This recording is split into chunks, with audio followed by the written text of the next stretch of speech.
Now, the whole basis of this program, this is kind of a follow-up to the whole basis of what we're doing here today is a focus on black leadership.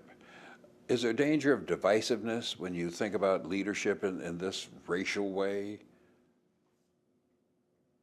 I'm not sure I understand the question. That there are people who would say, you know, why are you focusing on black leadership? What about just leadership? And I'm guessing there must be some people who say, why are you focusing on minority women? Why aren't you focusing exclusively on all women? Why are the concerns of minority women of interest or important or different Well, in any way? I mean, well, it's just such a given, to me, and I guess that's the yeah. difficulty. To me, there are differences. So how can I express this? Well, we know that, in fact, I guess one of the basic principles I point out is that if we're looking at studying women, why? It's because we know that women are not exactly like men, and we've known since early years, not as scientists, but as kids, that there are differences between men and women. And then if you apply that in terms of the scientific endeavor, it is learning how those differences may affect health, well-being, survival, longevity, diseases, and health. But just as we can't assume that all women are the same as all men, we should not assume that all women are the same.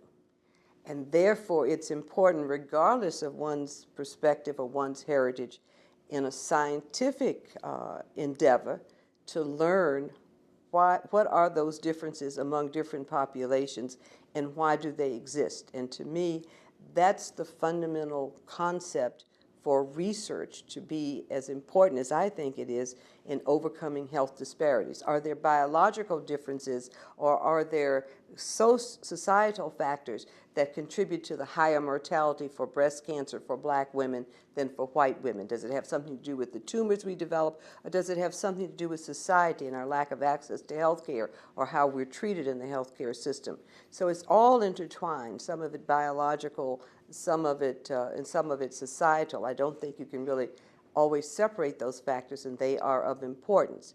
So to me, it's important that we understand these differences, and where perhaps my own experiences from my own community or from my own life can help inform some of the directions in which we need to go, or some of the scientific inquiries that need to be raised. I would like to think that that's a valuable asset rather than a negative to this whole enterprise.